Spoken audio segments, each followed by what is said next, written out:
There's very interesting phenomena on people who are hungry and exercise. Look what happened. They found out that if I take Joe right now, and you do not eat, but you are a trained person, you're a tough guy, and you go and do an exercise,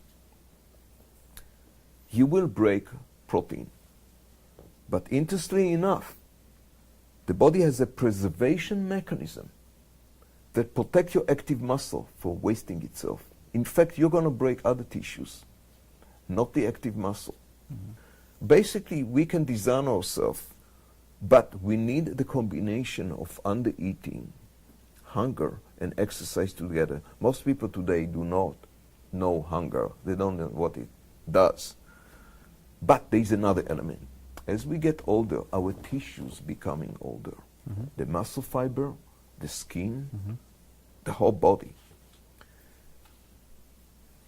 But the body have mechanism, Joe, to not getting you older, to preserve itself. And one of them is the recycling of amino acid. There are mechanism and protein that tag broken protein, tumors, sick cells, tag them, digest them, recycle the amino acid to build back the muscle. It's an amazing phenomenon. And as we get older, this mechanism becoming very intense. There is a reason why, as we get older, we tend to waste tissues.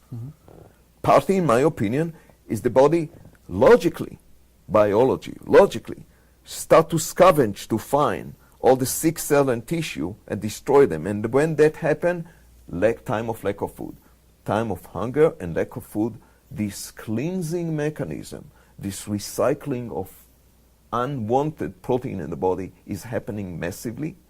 And if you are exercising at the same time, it spares the muscle tissue. It's an amazing, yes, it will take away broken fibers or broken protein, but it will spare the muscle tissue. You can actually build muscle tissue while under eating. It's an amazing phenomenon. There are many people, it's somewhat of a tangent, but I think an important one. There are many people who believe in fasting, that it has great value, and there's a wealth of scientific evidence to support the value of having minimal calories to improve longevity. I mean, there's lots of science. Calorie restriction. Calorie-restricted diet. Yes. So I'm wondering in this process, my concern is that people who are actively exercising or people who are designed to eat more protein and fat, to do this without paying attention to that may cause problems. And I wonder if we can address that. So do you think that it would, what are your views on this, especially as a lacto-vegetarian, on that? Do you think it's okay to do just without calories, or do you think if you're going to do something like that, you need to address those protein intake requirements, especially the leucine, the 3 gram per day issue? Very good question. I addressed it in my new book, The Muscle Gene. There is more science behind calorie restriction than any diet in the world today. There are many scientists and scholars in the world that reduce the calorie, but it is showed in animal to extend life. However, there are side effects to calorie restriction. One of them, the body become cold, your thyroid go low. In my opinion, testosterone will follow through. Even insulin is high. You start to lose some very important element of human life and human quality. I doubt if you can build lean muscle mass and be strong on a calorie restriction. You may build some durability. No, I personally don't think this is the ideal way. There's a lot of science behind it. We can take advantage of the science, but this is not the right way. What the studies on intermittent fasting have shown that even animal can benefit by moving some period of under-eating, that means lack of food, and overeating, that means you eat a lot. So in the end of the 24 hours, you don't eat less than other people, only the timing is different. Also, there is more and more evidence that yes, when we eat right and the right food, we can overeat. We can eat a 2,000, 2,500 calories meal over extended period of time. It has been done in the past, and I wrote about it with a lot of evidence how Roman people, the Roman soldier was 125, 140 pounds only. The cavalryman was not more than 125 pounds. The mighty Roman soldier used to eat a lot. Over 3,000 calories a day they used to eat. There were also, adamantly, the Romans, the Roman warrior, and the Greeks used to eat supper as the main meal of the day. During the day, very little, nagging of gnashing on fruits, vegetables, whatever accessible. There was no time. There were nomad people. They would mobilize armies during tough terrain, sometime during the winter where there's not even accessibility. They got used to it. But supper was the main meal of the day. And breakfast did not exist at that time. Even in the Bible, did not exist. I mean, I'm not Christian, but even Jesus has his last supper, you know, not his last breakfast. It just did not exist. So, biologically, it's not how many calories we eat per day. We can eat a lot of calories, and especially, there is no question that you're right about this assumption. To build muscle, you need calorie, you need energy. You cannot just live on protein alone. And the evidence shows that the food that we do better than carbohydrate is fat.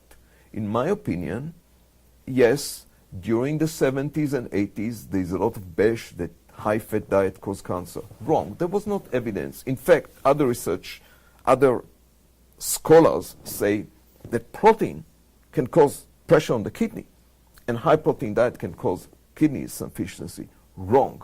Not even one scientific evidence to show that protein can cause damage among healthy people. Not even one. In fact, there are research that shows that it doesn't. Dr. Mercola, you can eat over 2.5 grams up to 3 grams, I would say 2.5 grams of protein per kilogram of body weight. That's a very high protein diet. Per day? Per day. Yeah. And still, the kidney, there is not a risk of kidney insufficiency. So if we are talking about sick people already with kidney insufficiency, or diabetic people on dialysis, people, that I agree. I'm not talking that these people have to be careful with protein, people who have gout and stuff. But these are clinical cases. We're talking about a society who do not suffer. Athletes, fitness people, regardless to age, do not be afraid of quality protein. In fact, we are very well adapted. There were times that people just eat on meat and vegetables or fish and vegetables and nothing else. We adapted to that. So we have all the biological system to accept such a diet. Fat, fuel, proven effective. Evidence is coming more and more that it's the kind of fat that you eat which can either benefit you or damage you.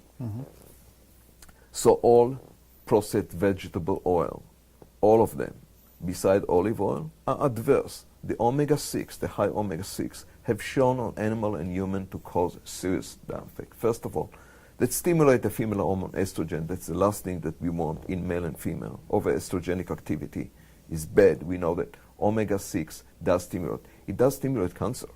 You know, it does the balance. When we lose the balance between omega-6 and omega-3, we really put our body.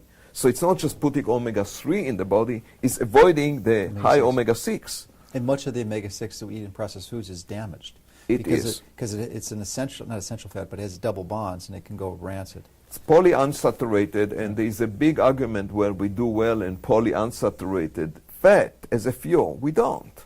We need to use monounsaturated and saturated fat. Hey, the body can use well saturated fat. Let me put it.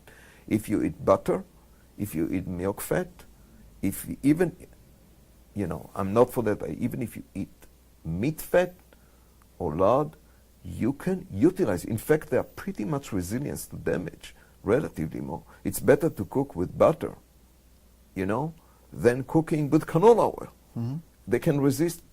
People need to know the truth. If you suffer from high cholesterol and stuff, that's a different story. But as a healthy person, you can utilize coconut oil. Coconut oil is one of the best oil in the world. It has magnificent ratio of fat, proven to be utilized very efficiently by the body. I mean, we can find some good fat, but overall, avoid high omega-6. Get some good omega-3, ideally, in my opinion, it's arguable, ideally from plant. And this is why. We don't need so much omega-3 as people think. We need it, but not so much. And we are one of the only species who carry esterase, the esterase enzyme. That means we can produce exactly the amount of EPA and DHA, the active polyunsaturated fatty acid, that we need. And we can convert. If you eat chia seed and you get a plant omega-3, you can convert exactly the amount that you need. Fish oil, is a different story. Fish oil, I personally against it, first of all, because of the way they are processed, and I don't know how much of it is rancid. And second, look, we never adapted to get such a massive amount of fish oil to our system. We eat fish is a different story. Fish oil, so, and there is plenty of evidence, and I can show you, that by putting fish oil in the body, there are benefits, definitely, of the DHA, but there are also amazing rate of rancidity and accumulation of free radicals. That means a damage can happen. Yeah. And so we can do very well on a balanced diet. And that's the conclusion I reached. Our initial studies suggest that the majority of fish oil is even rancid before you even open up the bottle or the capsule, because there's no protective antioxidant there, unlike krill, which has the astaxanthin. You know what? It's a very interesting point. I always believe that you should smell, even taste food before you swallow it. If it smells stinky, funky, don't eat it. It's a good principle. The one challenge with that, though, is fish have this, and it could be a sign of rancidity, but they have there's a chemical when fish expire their air, respire, which causes the fish to smell, which isn't very good smelling, and it's there even though there's no documented rancidity. So that is the only question. Could be, and also, you're right, there are some exceptions because they are individualistic taste. Some of the greatest herbs have aftertaste and smell. However, overall, when it's coming to food, smell's a good indicator. You've got smell and taste. I always say both of them. If you eat the fish and it's gummy and it smells too fishy, don't take a risk. Right. When you take a look at fish oil, I know they put today deodorant to take away the smell, but some of them do smell, and why would you put the chemicals that they put to take away the smell?